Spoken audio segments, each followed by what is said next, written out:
What's up, everybody? Welcome to the 40th episode of the Investing Penguin. Covered calls and cash secured puts. A quick shout out to our new subscribers, Maddie T and Celeste G. I've got some quick tips for watching my videos on YouTube. There are timestamps so you can jump around to the different sections of the video. And also under the settings button, you can watch this video at a faster speed and turn on the subtitles for your language. If you are new to my channel, stick around as I reveal the numbers for the month of April, and stick around till the end as I share some interesting facts about Cinco de Mayo and the Beatles. And please hit all those buttons, subscribe, like, and share. It's supposed to help all my YouTube algorithms and make me filthy rich. For those of you who don't know me, I am the Penguin, and in this video I reveal the profits using covered calls and cash secured puts for the month of April. So the month of April sucked, even more than March.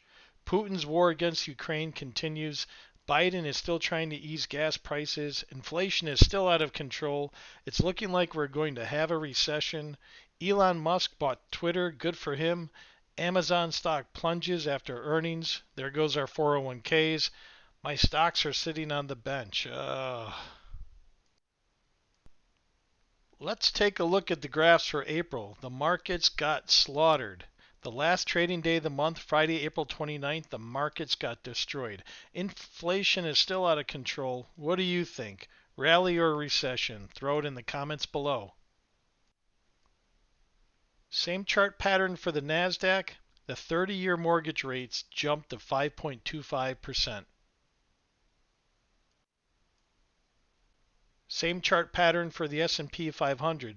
JP Morgan had a pretty good earnings report considering everything going on right now, but the markets don't give a crap. JP Morgan is below 130 a share. If you're looking for a stock to sell covered calls and cash secured puts, you might want to consider JP Morgan. So here's a chart of Amazon, and you know when Amazon stock is down, well, things are not going well. But there's no need to panic. Amazon stock had a great run after COVID. It's just going to take some time to recover and hit all new highs. So here are my stocks that are on for the month of April. And if you have rolled the dice in a craps game, then you understand the on button. SPDR Financial ETF. In process, sold cash secured puts, rolled out due to a drop in the stock price. Pfizer. Watch my video number 37 for all the details where I sold covered calls and made a nice profit on Pfizer stock. Citigroup. Watch my video number 38 for all the details where I sold cash secured puts and had to roll down and roll out due to a drop in the stock price. Walgreens. In process, sold covered calls and cash secured puts. Kimberly-Clark. I sold covered calls below my purchase price. Of course the stock recovered. My shares were called away and I took a small loss on the stock sale, but the premium collected kept me positive overall. Facebook Meta. Watch my video number 39 for all the details where I sold 6 cash secured puts, was assigned the shares, and now selling covered calls. Micron. In process, sold cash secured puts, was assigned the shares, and now selling covered calls. Verizon. In process, sold covered calls. AT&T. In process, sold covered calls below my purchase price. Fifth Third Bancorp. Watch my video number 38 for all the details where I sold cash secured puts and had to roll down due to a drop in the stock price. Intel. Sold covered calls and now it is back on the bench. So here are my stocks sitting on the sideline and not collecting any premium because the trading price is too far below my purchase price. This is what kills my returns. With my stocks sitting on the bench, I'm only collecting the dividend payments, which is like 2 to 4%. I keep thinking about selling covered calls below my purchase price, but I'm not panicking yet. So before we get into the monthly numbers, we are going to review a number of trades completed in the month of April using Micron stock and the XLF ETF. If you want to dive into the monthly numbers, you're more than welcome to fast forward to those sections. So here's the graph of Micron stock, and I've been tracking Micron on my watch list, and I've traded Micron in the past, so I am comfortable with Micron stock. I think Micron below $70 a share is an opportunity, and that's exactly what happened. Cash secured put number 1 with Micron. I had the potential to buy 100 shares of Micron at $70 a share. On April 5th, Micron was trading at $74.60 a share. I sold one cash secured put contract for $1.07 for the April 22nd expiration in the $70 strike price. This was a standard out of the money strike price. Micron stock can move up and down quickly.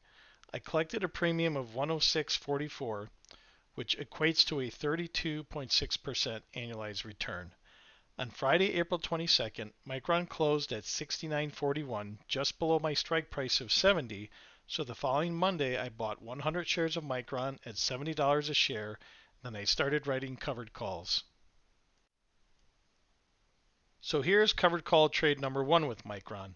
I bought 100 shares of Micron for $70 a share, and I sold one covered call contract for $1.80 for the May 13th expiration and the $71 strike price. I decided to keep the strike price just slightly out of the money considering how the markets are going. I collected a premium of $179.44. If on Friday, April 13th, Micron closes above $71 a share, then the following Monday my 100 shares of Micron will be called away. I'm hoping to make a profit of $278.94 for 18 days, which is a 80.8% annualized return. Now, if Micron closes below $71 a share, then I rinse and repeat, baby, and I write covered call number 2. So let's jump into the SPDR Financial XLF details.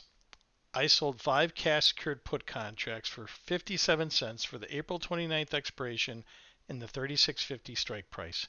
I collected a premium of $282.19. Then on Friday, April 29th, the day of expiration, XLF was trading at $35.44, well below my strike price of $36.50. I did not want to take assignment of the shares at a loss, and since I'm heavy in financial stocks, I decided to close the trade and buy back the trade for $432.80. That allowed me to roll out XLF with cash secured put trade number 2. I also wanted to roll down, but there was no way for me to roll down this trade and collect any premium because it was too far in the money. In total, I took a loss of $150.61 on this trade. And here's the thing with rolling your trades. It costs you real money. You might hear investors say, "Oh, I just rolled all my trades." Well, when you roll your trades, it costs you real money and time. It's kind of like when people say, "I'll just write it off for my taxes." Well, when you write something off, it costs you real money. So after I bought back my XLF trade, I immediately sold cash secured put number 2. My goal was to roll out and to collect enough premium to make up for the loss on my previous cash secured put trade. So I was able to roll out to the May 20th expiration. I had to roll out 21 days just to collect enough premium. I sold 5 cash secured put contracts for $1.34. I collected a premium of $667.19, which allowed me to cover the $150 loss on my previous cash secured put trade. Now keep in mind XLF was trading at $35.44, and I had to take an in the money strike price of $36.50 to get larger premium. I'm really betting that XLF is going to recover and trade higher between now and May 20th. If XLF keeps tanking, well then I'm really in trouble. So here's a graph of XLF stock between April 2022 and May of 2022. This graph gives a nice visual representation of the trades. On April 13th, I sold 5 cash secured put contracts at 57 cents for the April 29th expiration and the 36.50 strike price. Then April 29th, XLF was trading way below my strike price of $36.50. That same day, I decided to buy back the trade and rolled out by executing cash secured put trade number 2.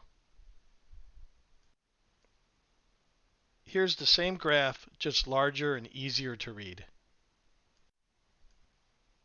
So let's review the final numbers with XLF. Cash secured put number 1, I collected $282.19 in premium. Cash secured put number 1, I paid $432.80 to buy back the trade.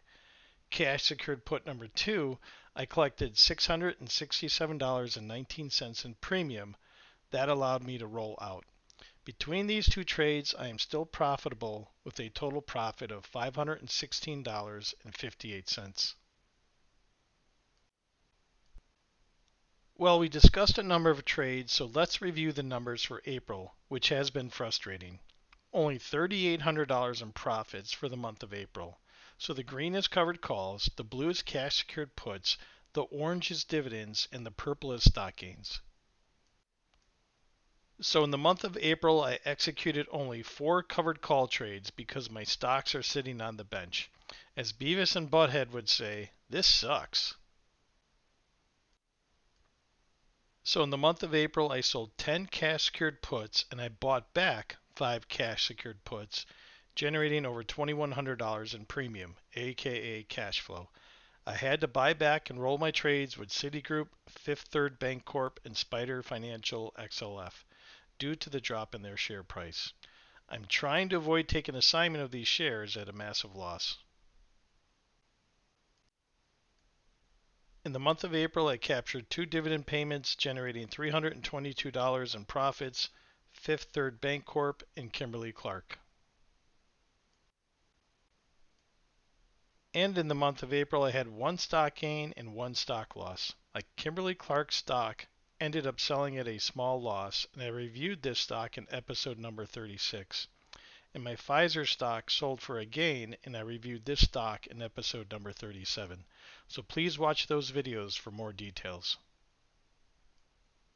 I call this the good, the bad, and the ugly. So not every trade is a winner. You have to take the good with the bad, and the losses are just downright ugly. The good, the bad, and the ugly is a great Clint Eastwood spaghetti western. So ending the month of April, I've got just over $51,000 in unrealized losses. March and April have been brutal on my stocks. I keep thinking about selling covered calls below my purchase price, but I'm not panicking yet. So what went wrong in April? Well, my Intel stock is back on the bench, trading below $50 a share again. JP Morgan, 3M, Citigroup, Intel, and Fifth Third Bancorp are all sitting on the bench. My year-over-year profits have decreased. My unrealized losses have increased. I had to roll my cash secured puts with XLF, Citigroup, and Fifth Third Bancorp. So what went right in April? Well, not a whole lot, but my Facebook trades are a winner. My Pfizer trades are a winner. And I did capture dividend payments. Well, that's it. Is it me or did the month of April suck even more than the month of March? April showers bring May flowers. Well, my money tree better be in full bloom in the month of May. Let's hope May is a better month than April. More videos are coming, and stick around for 10 seconds more as I share some interesting facts about Cinco de Mayo and the Beatles. So we all know Cinco de Mayo is a day to drink Dos Equis cerveza and eat tacos, but did you know that Cinco de Mayo is the yearly celebration which commemorates the anniversary of Mexico's victory over the Second French Empire at the Battle of Puebla in 1862, led by General Ignacio Zaragoza. The victory of a smaller, poorly equipped Mexican army against a larger and better armed French army was a morale boost for the Mexicans. Cinco de Mayo is sometimes mistaken for Mexico's Independence Day, which is the most important national holiday in Mexico. Mexico's Independence Day is celebrated on September 16th, 16 de septiembre, commemorating the Cry of Dolores in 1810, which initiated the War of Mexican Independence from Spain. It's been a hard day's night, and I've been working like a dog. Money music. The Beatles, A Hard Day's Night. A Hard Day's Night is the third studio album by the English rock band The Beatles, released on July 19, 1964. All 13 tracks on the album were written by John Lennon and Paul McCartney. A Hard Day's Night is also the Beatles' first film released that same year in 1964. The film portrays 36 hours in the lives of the band as they prepare for a television performance. Released during the height of Beatlemania and the British invasion, A Hard Day's Night is now widely considered a classic. Disclaimer: I am not a financial advisor. This video is for entertainment and educational purposes only, and I really hope you enjoyed this video. I am only sharing my experiences and opinions. Investing involves risk, so please seek advice and educate yourself.